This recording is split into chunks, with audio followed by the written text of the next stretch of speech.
Hello and welcome back to another weekly roundup. The video a week where we get into all of the hot topics. So grab some wine, grab some tea, whatever it is you want to indulge in, and let's chat. So first things first, and I've been wanting to talk about this for a while. However, first of all, I generally don't like to give into pregnancy rumors until the pregnancy is confirmed, right? I am a person who, when people were claiming that Rihanna was pregnant during her Super Bowl performance, I was like, excuse y'all, she is not pregnant. She just had a baby. How dare you? And then she was pregnant. However, I don't regret that, okay? I do not regret that. Love you, Riri, down. But the pregnancy rumor I want to talk about right now, and we still have no confirmation, is Halle Bailey. Listen, by now, most people have seen what the internet streets are saying. They're claiming that Halle is pregnant by her boyfriend, DDG. And listen, Halle is a grown woman, okay? So if she is pregnant, the baby will be well taken care of. It really will. That's not my thing with this.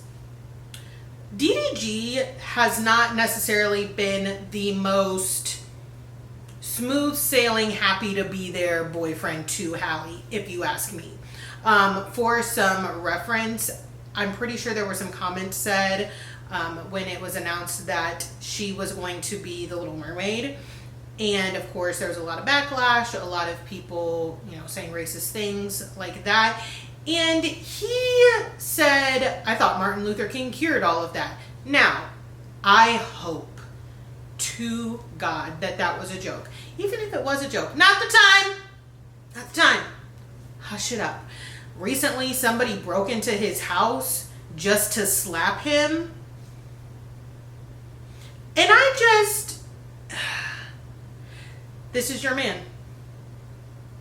That's your man, Halle? That's you. Besides all of the stupid shit that comes out of his mouth as it pertains to her, especially, do you want to bring a child into this world with a man who has his home broken into, not to get robbed, not, for anything other than the sole purpose of slapping him? That is just a different level of disrespectful. Couldn't be me. My main point is, though, she's such a bright young woman with the world ahead of her. I hate the comments that he makes as it pertains to her under the guise of being funny. Because while I'm sure she thinks they're funny and she probably doesn't think too much of it, and we, the audience, are the ones reading into it, she is still young. And I feel like we've all been there in our younger years where we have a partner that pokes in our direction, doesn't really appreciate us, things of that nature. I'm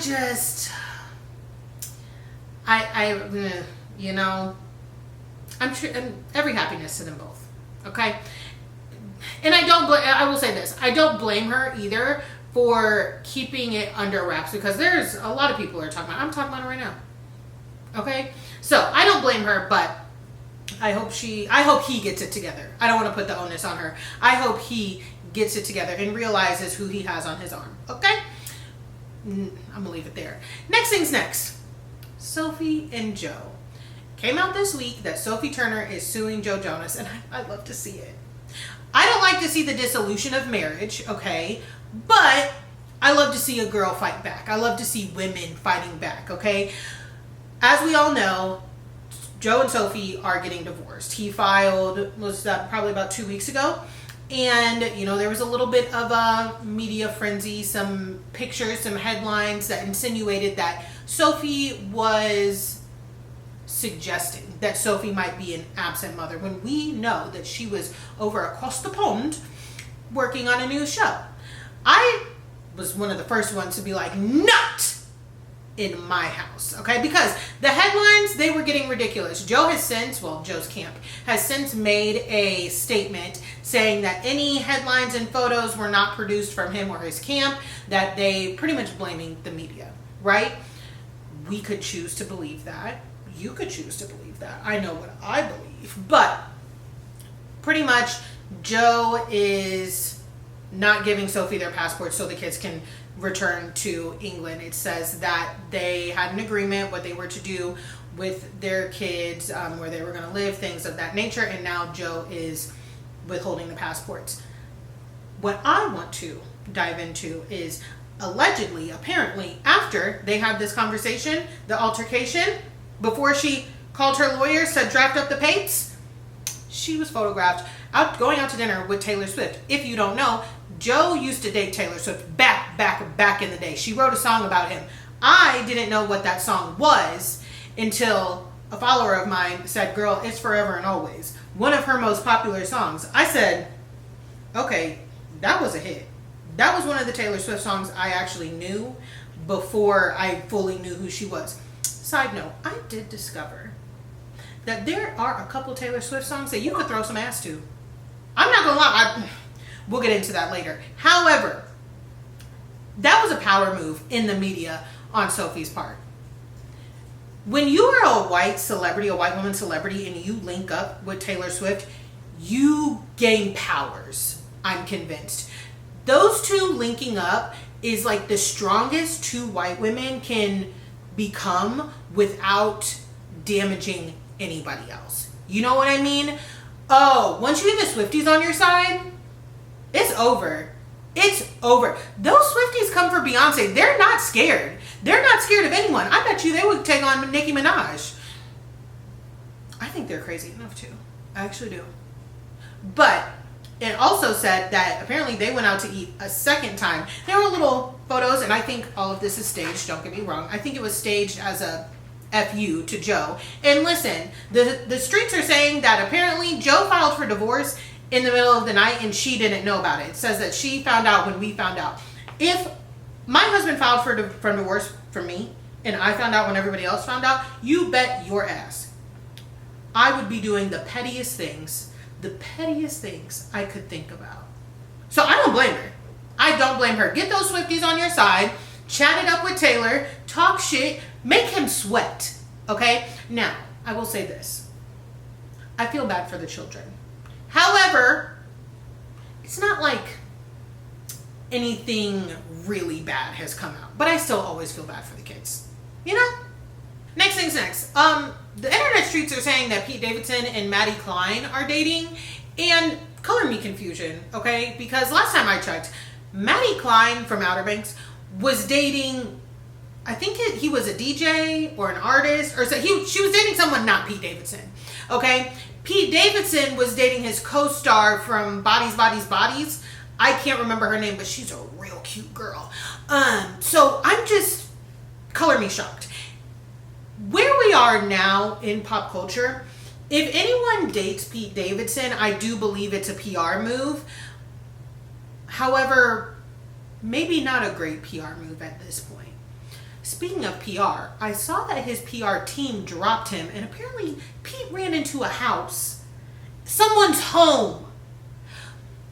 I don't know what's going on with him. I really used to like Pete Davidson. I still think he's very funny, and I think he's talented. However, when I say like, I used to be like, I used to think that he was probably like one of the best like little sneaky link guys. I understood, okay? When Ariana popped out with him with the hoodie and the lollipop, I got it, girl. I remember him from Girl Code and Guy Code, okay? So, but where we're at now, it's getting to be a bit much. It's getting to be a bit much. And like I said, whenever anybody pops out dating him, I'm just like, what are we trying to cover up here? What's going on? Let's shift into a little bit of Bravo. Bravo streets are saying that there was an altercation last night before, between the Real Housewives of New Jersey girlies, Jen Aiden and Danielle Cabral. I think some of the headlines said someone got hit upside the head, to be specific, and I found that very funny because African American.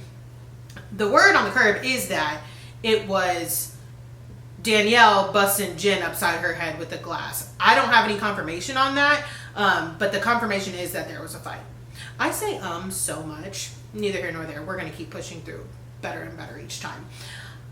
Listen, I think it was a great mistake that Bravo did not do a huge recast. Not a Real Housewives of New York recast, but a recast of Real Housewives of New Jersey. They just brought every single person back. I knew that that was going to be a mistake, and I actually said there's going to be a huge physical altercation next season because these ladies have too much animosity against them. And look, here we are. Apparently, they're both on pause now. Now, I don't know if that's because Jen, I think, is going to film The Traitors season 2, or if it's like an actual break because, you know, they're in the principal's office. I saw some pending investigation. I'm sure we'll see how this plays out. Knowing the Real Housewives of New Jersey ladies, they will have the word out in the street in 2.5 seconds. They love talking to the blogs. And then claiming that they don't.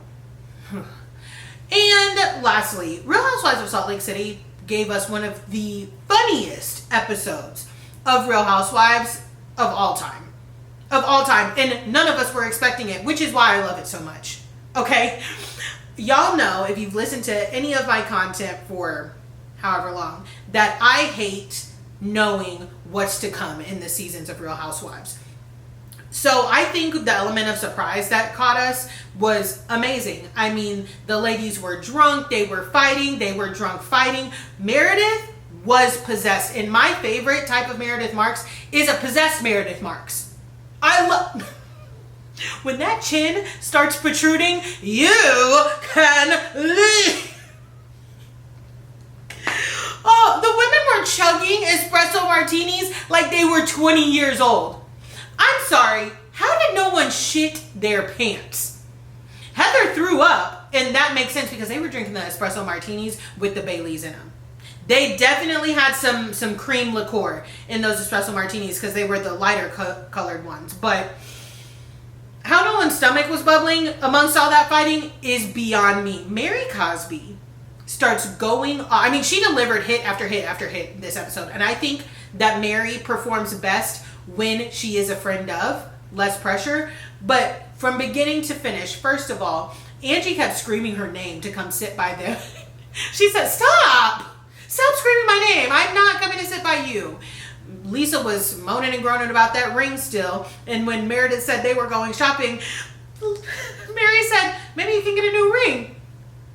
I said, Mary, why would you say that to that lady? Okay.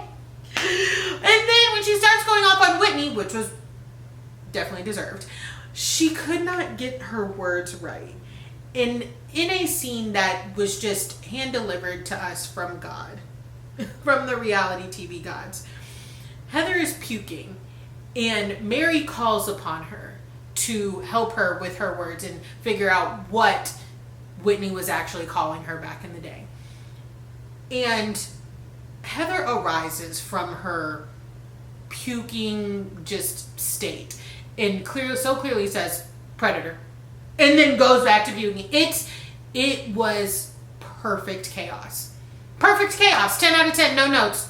I can't wait. I cannot wait to see what else happens in this season. I never thought that I would be this excited for Real Housewives of Salt Lake City. Oh, I love it. On that note, we're going to go ahead and end this weekly roundup. If you want to hear more of my thoughts on Bravo and other pop culture takes, you can head on over to my podcast, the Who Asked Me podcast. This week I have El Murasaki on, and we get into a lot of things. We get into Remy Ma and Papoose, because that one hurt me. That one hurt me, and I didn't want it to be true. You can also head on over to TikTok to get any of my Love is Blind takes and all of my episode takes after they air. And of course, you can follow me on Instagram too, Who Asked Me Podcast.